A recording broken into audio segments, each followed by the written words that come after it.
Hello my ducks, it's Simon here, welcome back to the Hermit's Cave. I hope everybody's having a lovely weekend, and if you're in the UK, a lovely long weekend. It's the first May bank holiday of the month. We have two in May. One at the very beginning to represent May Day, and one at the end of the month for Spring Bank. So yeah, I'm utilising having a bit of downtime. I don't have a lot of plans today other than the going to see a play tonight with some friends. So I'm going to try and get two videos done today. One for Destiny, because I've still got their decks to show, and the other, which is one of the decks that was we showcased during the Spotlight series on Saturday with Cheryl from Oneness Emporium. So today we're going to look at the new version of the Shuffle Tarot. This is Collection C. Now this is what started the whole love affair with Destiny, because it was the first product that they sent to me, and it was these ones, which have these little happy squirrel separate cards as well. So we had Shuffle Tarot Collection A and Shuffle Tarot Collection B, which basically the concept is that the characters, the archetypes on the deck are shuffled. The cards look quite small compared to their later decks, although I did notice it's not the branded, but they was using two-part boxes. Shuffle Tarot Collection A 2020 this was, so it's 4 years ago. So as you can see here, we've got the Empress on the edge of the cliff in the place of the Fool, and we have different archetypes in positions, like the Hangman here in the Empress card, the Fool here in the Emperor card, etc. And that's the concept. So that was version A. Then version B, and we've got nice little books as well, which they don't tend to do now. So version A had Pamela Coleman Smith, as I showed you here. And version B had Arthur Edward Waite. So that's quite cool. And then you'll see different shuffles. Okay, so we have the High Priestess in the Magician's position there, etc. The little baby from the horse, and the horse with the red flag in the surroundings of the High Priestess card. So that's the idea behind these decks. And now they've brought out version C. But what's intriguing, well, not version, sorry, collection C. Did I say version 3? Let's just put these back. Yeah, so we have collection C, which has 116 cards, and it says complete, collection C complete. So I think with it being 44 major, 40 minor is what you do get. You do get your 56 minors, but 40 numbered 1 to 10, the pips, and then your 16 court cards. We have double the amount of court and the double amount of majors. So what I'm guessing just from that, doing the math, is that we've got A and B combined for the majors and the courts, but we've kept the minors, or at least one of the minors. In fact, what we'll do is we'll have a look. Can't remember now, saying that, whether the minors have stayed the same in A and B, or whether they were shuffled differently as well as the majors and courts. But let's open it up, and then I'm just going to have a quick look. You don't need to waste time on this. I'll come back. Yeah, so as I thought, in both A and B, the minors didn't change. The reshuffling took place between the majors and the courts only, so there's no changes there. I was just going to say what I loved about, and I don't know why, but what I loved about the B version is the Fool in the Devil card. I don't know why, but I really love that. Apart from the fact the little dog of the Fool is chained, but I just love this Fool in the Devil position. Anyway, little things and all that. So because Destiny always do, or tend to do, if the deck has been popular anyway, is to update and upgrade existing decks that are in their back catalogue. It would seem that what they've done here, rather than these two pot box, we've got the nice clamshell box, and Collection C is these two together, basically. So let's see what they've done. So here it says, unlock a shuffled world of possibilities where the fool avoids the cliff, the emperor no longer guards his throne, and the magician finds new ways. Step out of the old box and explore an adventure with familiar symbols, places, and legendary characters, igniting creativity and excitement. Delve into a new world, rediscover unforgotten symbols, and tell stories through art. And that's by Mate Horror Number, who's the author at Destiny. He tends to work with Singh Poonfat as the artist. Here, I don't know if you can see this, but we've got the little squirrel. Hopefully you can see this. We've got the little squirrel, the happy squirrel in the corner of the box. I love that. And then we have the image from the moon card here of the eclipsed sun.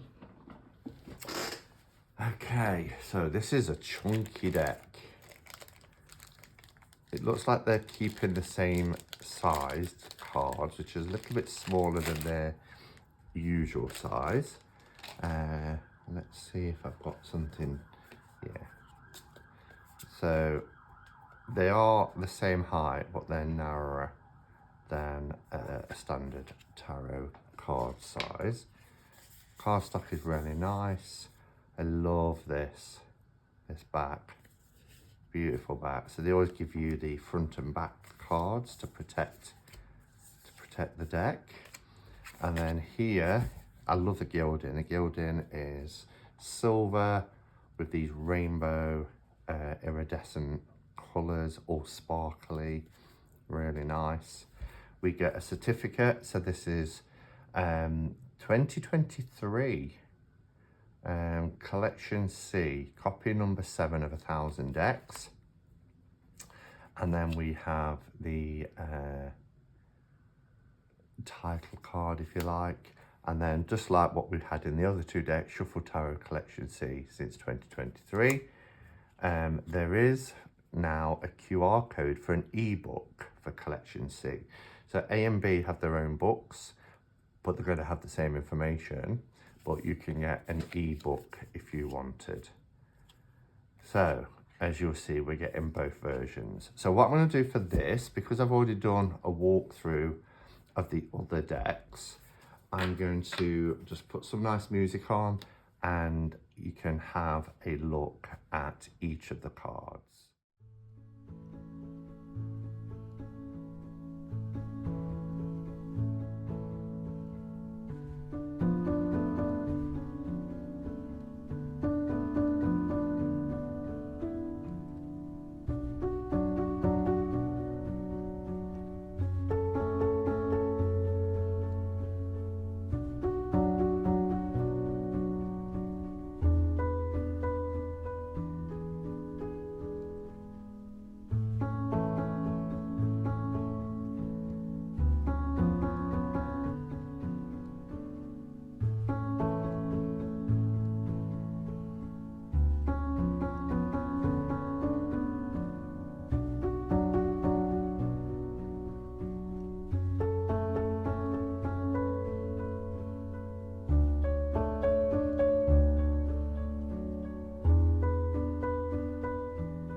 Okay, so let's have a close-up look at that gilding as well, because it was a bit far away when I did this.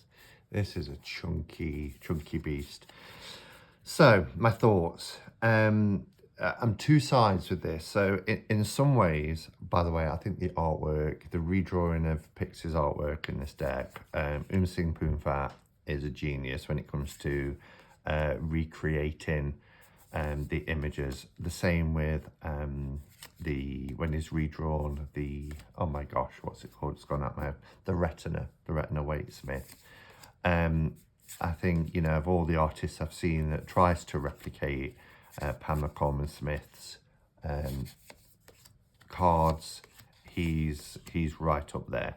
Now, I love the majors. Let's just say that. I like the idea here, you know, of the melding together of the Lovers card and the Devil card, because we associate them as the 6 anyway, don't we? The 6 for the Lovers and the 1 and 5 for the Devil card, and we see the comparison in there. So I think it's quite powerful, and it challenges you when you play around with. I think that is a beautiful image, the Hermit card, but obviously we've got the I forgot her name, but anyway, for you know, representing the World card. I love this as well. We've got this wheel, we've got the religious people, we've got the Death card. Just brilliant. And I really liked, where is it? Let me get to it. This card really packs a punch with me when you think about it. We have the Hierophant here, as well as other two central characters.